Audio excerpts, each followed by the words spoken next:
Peace, fam. This is your brother Usman. I've been getting a few calls, actually a lot of calls, about people who are suffering from energy loss. So let me tell you how to stop that. All right. Now, barring any underlying conditions, almost all people who suffer from the energy loss are people who eat high carb diets, high carb intakes. And if you eat the standard diet, it's pretty much full of carbs. All right. A lot of people make the mistake of cutting calories by mostly cutting the protein or meats in an attempt for a healthier intake. All right. If you attempt to migrate to a vegan intake, the people who do that almost always cut out all meats and thereby much of their protein source. Now, while there are ways to get your proteins from plant sources, it's really not that easy, and it takes a little bit of research. And if a study is not done on proper protein, proper plant protein or protein substitutes, and complete proteins, because a lot of people are thinking that these foods that are beans or lentils are complete proteins, and they're not. Okay, you need the full protein spectrum, the amino acid spectrum, to have a complete protein, but that's for another video. But if you're attempting to migrate to vegan or vegetarian lifestyle and you don't understand how to get these complete proteins to replace the animal protein that you're kicking or whatever the case may be, you can actually cause more harm to your body than the actual abstinence from the meat. So how do we tackle this thing of energy loss? Energy loss happens when people eat a breakfast composed of high glycemic carbs. And it's usually, or basically your first meal, but we'll just call it breakfast just to make it simple. All right. So they eat their first meal, their breakfast, and it's composed of basically high glycemic carbs and not enough protein and fiber to slow down and even out the sugar absorption. All carbs break down into sugar. The difference between a low glycemic carb and a high glycemic carb is the rate of absorption by the body. How fast it breaks it down and utilizes the sugar. A monosaccharide, for example, or a simple sugar is basically just liquefied and absorbed by the body right away. Soda, white sugar, what have you. Because there's no breakdown needed. A polysaccharide, like say a noodle or something like that, the body has to break the bonds, the sugar bonds that form the saccharide, and then absorb the sugar. All right? So we won't get too geeky with that. And the body has to break it down before it absorbs it, of course. The simple sugars give an insulin spike since the influx of sugar overstimulates the pancreas. So this is how you get an energy or a insulin spike when you eat or when you intake simple sugars.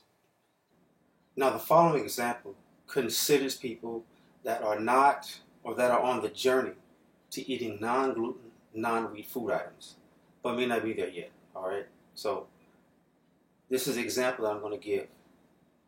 Sometimes you have to take baby steps, just as I did and many other people who may neglect to mention that fact and come off like, hey, I just went cold turkey from the nonsense or from the standard intake and just started rocking the healthy stuff right away.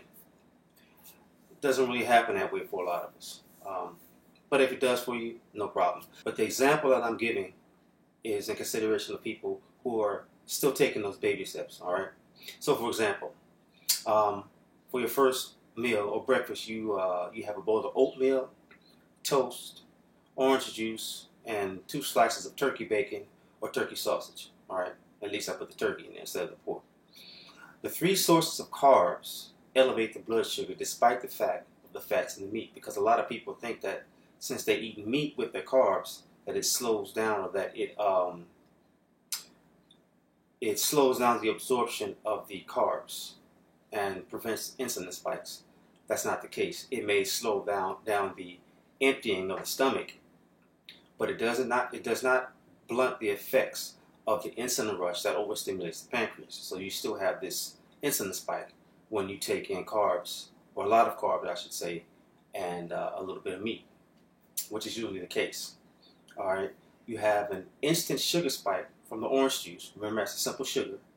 A slightly sustained spike from the bread, All right, it's a polysaccharide, but it's basically just two components, and a slightly sustained energy supply from the oatmeal.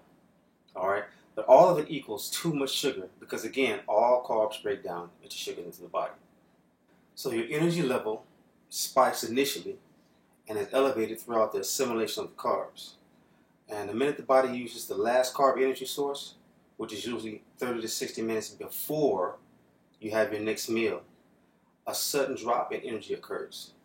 And there's actually a term for this called reactive hypoglycemia. And the symptoms are anxiety, lethargy, confusion or difficulty concentrating, irritability, fatigue, headache, others among those that I just mentioned. So again, this is a very real thing that some of us call, what would you call it, the itis. And while we joke about it, repeated cycles of this can do a lot of body damage, or a lot of damage to the body. So quite, frankly, if you're used to this condition, it's indicative of bad eating habits. Another big cause of fatigue in this cycle is that a lot of times in trying to alleviate the energy drain, guess what we do? We eat more carbs. Since breakfast is usually the biggest carbohydrate meal, as many people snack throughout the day on smaller meals, we eat a small carbohydrate meal or a small carbohydrate snack, which doesn't amount to the first large carbohydrate meal that you've had. So you're still feeling that energy drain a little bit, but you get a slight pick-me-up, slight natural pick-me-up. That lasts for a short time, and once that's used up, we're back to square one with the big energy drain. So what do we do to stop this energy drain? Now, again, taking into consideration you're still eating wheat, breads, you're taking those baby steps. We want to consider that. And the following examples and the following illustrations are a consideration of that, are in respect of that. All right? So your breakfast should be a balance of carbs, proteins, and fiber. If you're going to consume carbs, you need fiber. Fiber is what slows down the absorption of sugar. So in the example of a bowl of oatmeal, toast, orange juice, and the slices of turkey bacon or sausage, you would replace your regular bread with high fiber organic bread made with multiple flour grains. All right, and I'll show you a few examples of that. Now this is a very good bread if you haven't taken that step to cross over and to eliminate breads from your intake. Trader Joe's organic 7-grain sprouted flour bread is a very good one. It has 3 grams of fiber per slice, which is pretty good, and all of the ingredients are organic, and it's also made with sprouted wheat, which is a little bit better than regular wheat because when the wheat is sprouted, the chemicals that tend to hurt the absorption of vitamins is killed. It's called citric acid or phytic acid. So sprouted grains are a lot better than regular grains, and as you can see, this is composed of many grains other than wheat, so the wheat is diluted, and it's one of the better brands to get if you're going to stay with bread.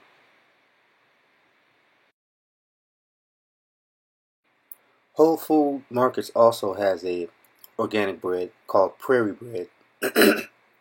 Excuse me. And it is also a pretty good bread. It also has 3 grams of fiber in it.